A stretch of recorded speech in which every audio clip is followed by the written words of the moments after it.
இறையேசுவிலே பிரியமான சகோதர சகோதரிகளே, உங்கள் எல்லோருக்கும் ஆண்டவராகிய இயேசு கிறிஸ்துவின் பெயரால் காலை வணக்கங்கள் மற்றும் வாழ்த்துக்கள். நான் உங்கள் அகஸ்டின் வேதியர். இன்று ஆகஸ்ட் மாதம் 16ஆம் தேதி 2026ஆம் ஆண்டு. ஆண்டவரின் மடியில் 5 நிமிடங்கள். சகோதர சகோதரிகளே, நம்பிக்கை என்றால் என்ன? பழைய மொழிபெயர்ப்பில் விசுவாசம் என்று இருக்கும். விசுவாசம் என்றால் என்ன? இதற்கு விவிலியம் சொல்லுகின்ற இலக்கணம் எபிரேயர் 11ஆம் அதிகாரத்தில் இவ்வாறு இருக்கும். எதிர்நோக்கி இருப்பவை கிடைக்கும் என்ற ஐயமற்ற நிலை.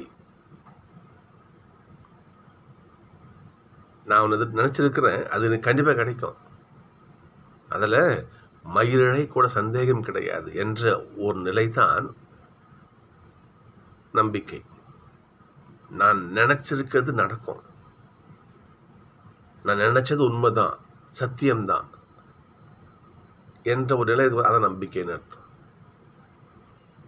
உதாரணத்துக்கு, நான் இயேசு ஆண்டவர்னு நினைக்கிறேன்னு வச்சுங்களேன், அதில் இம்மி பிசகாமல் நான் உறுதியாக இருக்கேன் பாருங்க, விசுவாசம்.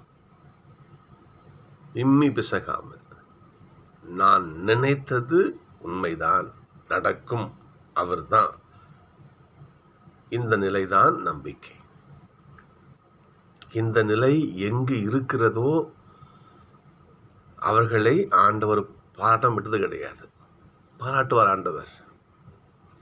எங்கே இந்த நம்பிக்கை இல்லையோ, எங்கே நீ நினைத்த எண்ணம், உள்ளத்திலே தேக்கி வைத்திருக்கின்ற எண்ணம் எங்கே உனக்கு ஆட்டம் காணுகிறதோ அங்கே ஆண்டவர் கண்டிக்கவும் மறப்பதில்லை.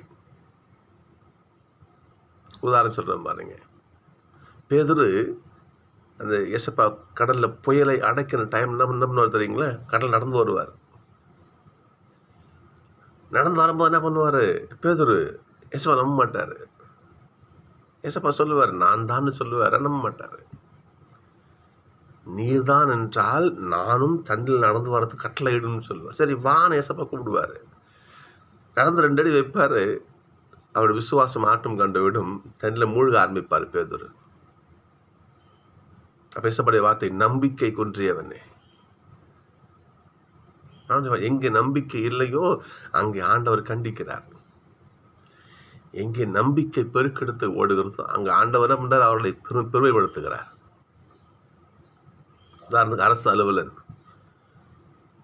போதகரே, நீர் ஒரு வார்த்தை சொல்லும், வீட்டில் கிடக்கிறான் என் பிள்ளை, எங்க வீட்டில் கிட, நீங்க வார்த்தைவில்லை, நீர் அடி எடுத்து வைக்க நான் பெரிய தகுதி கிடையாது.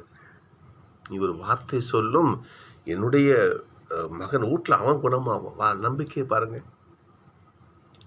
அவனுடைய வார்த்தையை பாருங்க. இதை போல் நம்பிக்கை நான் எங்குமே கண்டது இல்லை. பெரும்பாடுள்ள பெண் ஆண்டோடைய துணி ஓரத்தை தொட்டரால் தான் நான் குணமடைவேன் என்று துணி ஓரத்தை தொடரா குணமடைகிறான். என்ன விசுவாசம் பாருங்க. இந்த அம்மா பாருங்க, நட்சதி பாருங்க. இன்னைக்கு இந்த சகோதரனுடைய மகளுக்கு பேய் பிடித்திருக்கிறது.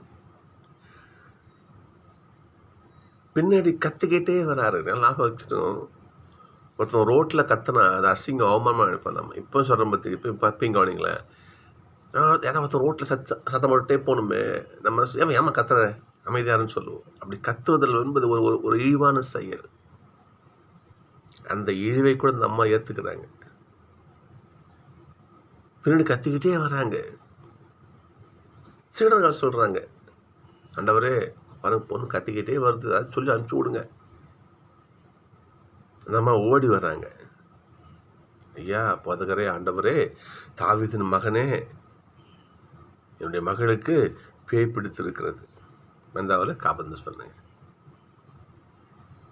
ஒரு வார்த்தை பாருங்க பாப்போம். அம்மா, நான் இஸ்ரேல் மக்களுக்கானவன், யூதர்களுக்கானவன். அங்கே பாருங்க, ஸ்டேட்மெண்ட் தான். நான் இஸ்ரேல் மக்களுக்கானவன். பிள்ளைகளுக்கு உரிய சாப்பாட்டை நாய்களுக்கு போடலாமா? அப்போ என்ன அர்த்தம்? அந்த சகோதரியை ஆண்டவர் சோதிக்கிறார். நாய் என்று இழிவுபடுத்தி பார்ப்போம், சொல்லி பார்ப்போம்.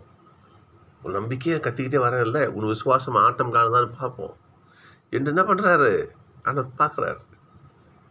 அந்த ஆண்டவர் வச்ச தேர்வில் அந்த அம்மா வெற்றி பெறுறாங்க.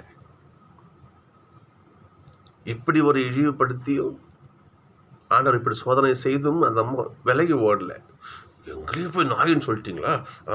கிடையாது. அந்த அம்மா பாருங்க, ஆண்டவரே செருத்தாரையும் சொல்லி செருத்தான் இருக்கட்டும், நான் நாயாவே இருந்துட்டு போகிறேன். பிள்ளைகள் சாப்பிடும்போது ஒன்று ரெண்டு சிந்தும் இல்லையா, அதை நாயங்க சாப்பிடலாமே, அப்படி நினைச்சிங்களா ஆண்டவரே என்று நம்பிக்கை பாருங்க. இந்த நம்பிக்கை ஆண்டவருக்கு என்ன சொல்ல பார்த்தீங்கன்னா, அம்மா உன் நம்பிக்கை பெரிது. நான் சொன்னேன் இல்லையா, ஆண்டவர் பாராட்டு தவறுவது கிடையாது. எங்கே நம்பிக்கை குன்றுகிறதோ அங்கே ஆண்டவர் கண்டிக்கிறார். எங்கே நம்பிக்கை மேலோங்கி இருக்கிறது அங்கே ஆண்டவர் பாராட்டுகிறார். அம்மா உன் நம்பிக்கை பெரிது, நீ வீட்டுக்கு போ, உன்னுடைய குழந்தைக்கு குணமாக இருக்கு, நீ போன்னு சொல்கிறார். சொல்களே, நம்பிக்கை இல்லாத இடத்தில் ஆண்டவர் புதுமை செய்வது கிடையாது, ஞாபகம் வச்சுக்கலாம். சொந்த ஊருக்கு போகிறார், ராஜரத்தூருக்கு போகிறாரு. இயேசுவை இறை மகன் யாரும் நம்பலை. தச்ச மகன் மாதிரியே மகன்ல இவன் என்று மனுஷ சாயலில் தான் பார்க்கங்களே ஒழிய அவரை கடவுள்னு பிள்ளையாக அங்கே யாரும் பார்க்கல. தொடர்ச்சி வாசித்து பாருங்க, அங்கே நம்பிக்கை இல்லாததால் பல வல்ல செயல்களை அவர் அங்கே செய்யவில்லைன்னு பைபிள் இருக்கும். சொல்களே, எங்கே நம்பிக்கை இருக்கிறதோ அங்கேதான் ஆண்டவருடைய மகிமை செயல்படும். எங்கே நம்பி நம்ம ஆண்டவர் பாசத்தில் உட்கார அதை நமக்காக தான் மீட்பு, ஞாபகம் வச்சுக்கணும். நீங்கள் 2ஆம் வாசகம் பாருங்களேன். பிறகு மக்களே, நீங்கள் ஆண்டவர் நம்புறீங்க, யூத மக்கள் நம்ப மாட்டுறாங்க. ஏன் நம்ம நம்ப மாட்டுது இயேசுவை. நான் உங்களுக்காக ஓடி ஓடி உழைக்கிறேன், உங்களுக்கு போதிக்கிறேன், உங்களுக்காக நான் வாழ்ந்துட்டு இருக்கிறேன். அப்போ என்ன பண்ணுறான், அவன் பொறாமப்படுவான். வச்சா இந்த புறவின மக்கள் விசுவாசத்தில் மேலே ஓங்கி வராங்களே என்று இந்த பொறாமையிலாவது 4 பேர் என்ன பண்ண மாட்டாங்க, ஆண்டவரை ஏற்றுக்க மாட்டாங்களா என்று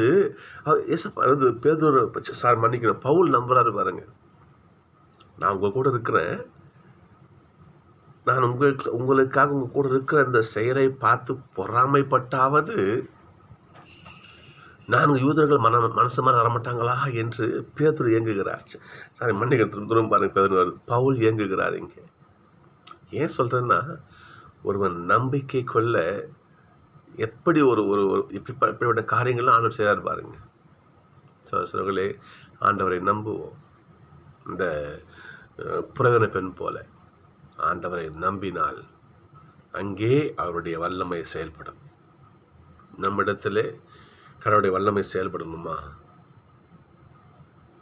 நம்மிடத்திலே கடவுள் புதுமை செய்யணுமா? நமது இல்லத்திலே ஆண்டவர் குடியிருக்க வேண்டுமா? ஆண்டவரை நம்புவோம், நல்லா நடக்கும். நம்பினோர் கெடுவதில்லை. மனசத்தை